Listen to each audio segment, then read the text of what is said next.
Shalom, pemirsa yang diberkati Tuhan. Bertemu kembali dalam seri pelajaran Sekolah Sabat. Namun sebelumnya, mari kita tunduk kepala dan kita berdoa. Bapa yang bertakhta dalam kerajaan surga, saat ini Tuhan, kembali kami akan mempelajari firman-Mu melalui pelajaran Sekolah Sabat. Kiranya Roh Kudus-Mu boleh menjadi bagian kami, sehingga firman Tuhan ini boleh menjadi firman yang hidup dalam kehidupan kami. Dalam nama Tuhan Yesus, kami berdoa. Amin. Pelajaran Sekolah Sabat Kamis 9 Mei 2024 dengan judul Kebenaran Menang. Terlepas dari serangan musuh, pekerjaan Tuhan di bumi akan mencapai puncaknya yang mulia. Injil akan diberitakan kepada tiap-tiap bangsa dan suku dan bahasa dan kaum. Wahyu 14 ayat yang ke-6.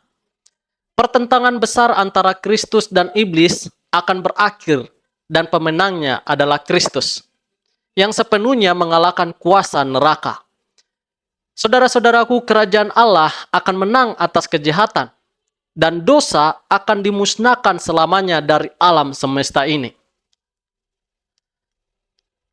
Wahyu 11 dimulai dengan upaya iblis melalui revolusi Prancis untuk menghancurkan iman Kristen dan menghapus kepercayaan kepada Allah. Tetapi pasal ini diakhiri dengan sebuah kemenangan daripada kerajaan Allah atas pemerintah-pemerintah dan penguasa-penguasa jahat. Hal ini memberikan sebuah dorongan kepada semua orang yang mengalami pencobaan yang berkobar demi Kristus dan kebenarannya. Mari kita baca Alkitab kita di dalam Wahyu 11 ayat 15 sampai 18. Lalu malaikat yang ketujuh meniup sangkakalanya.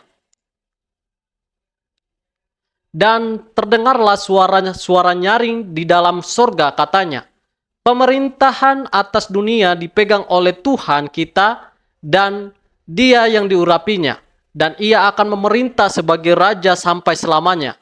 Dan ke-24 tua-tua yang duduk di hadapan Allah di atas takhta mereka tersungkur dan menyembah Allah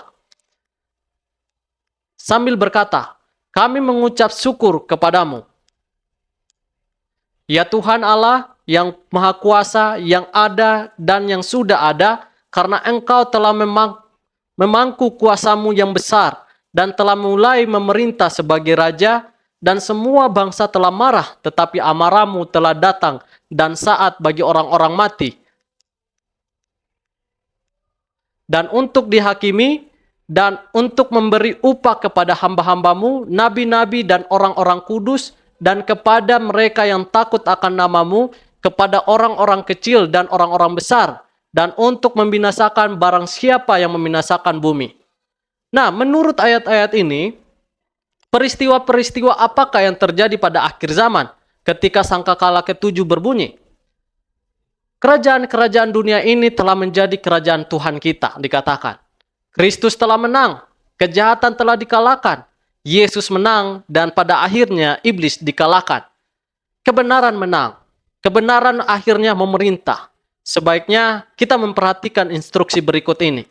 Apa saja yang didirikan atas kekuasaan manusia akan hancur, tetapi yang didirikan atas landasan batu karang firman Allah akan teguh berdiri sampai selama-lamanya. Ellen G. White dalam Kemenangan Akhir halaman 244. Mari kita baca di dalam Wahyu 11 ayat 19. Dikatakan di sana, maka terbukalah bait suci Allah yang di sorga, dan kelihatanlah tabut perjanjiannya di dalam bait suci itu. Dan terjadilah kilat dan deru guru dan gempa bumi dan hujan es lebat. Apakah yang dilihat Yohanes ketika pintu surga terbuka? Dan apakah yang ia lihat ketika ia melihat ke surga? Bait Allah di surga terbuka bagi pemandangan Yohanes. Ketika ia memandang ke dalam tempat Maha Kudus, ia melihat tabut perjanjian. Di dalam bait suci perjanjian lama yang merupakan sebuah tipe yang berpola dari bentuk asli agung di surga. Hadirat Allah yang mulia dinyatakan di antara dua figur malaikat yang ada, ditutup tabut perjanjian. Di dalam tabut itu terdapat hukum Allah. Meskipun kita diselamatkan hanya oleh karena kasih karunia melalui iman, ketaatan pada hukum Allah menunjukkan apakah iman kita itu murni. Hukum Allah adalah dasar atau standar penghakiman.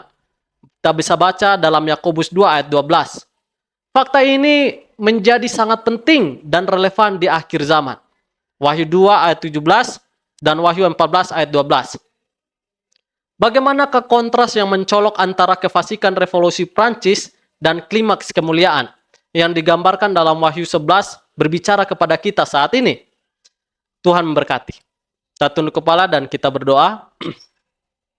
Bapa kami yang bertakhta dalam kerajaan surga, kami bersyukur Tuhan untuk firman Tuhan yang kami sudah dengarkan.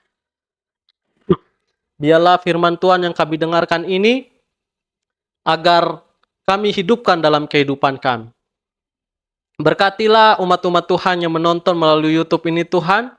Biarlah Tuhan selalu memberikan kepada mereka kekuatan kesehatan dan berkati pekerjaan mereka. Dan bila mana mereka memiliki pergumulan-pergumulan, kiranya Tuhan juga boleh memberikan jalan keluar. Dan berkati segala aktivitas kami pada hari ini. Di dalam nama Tuhan Yesus kami berdoa. Amin.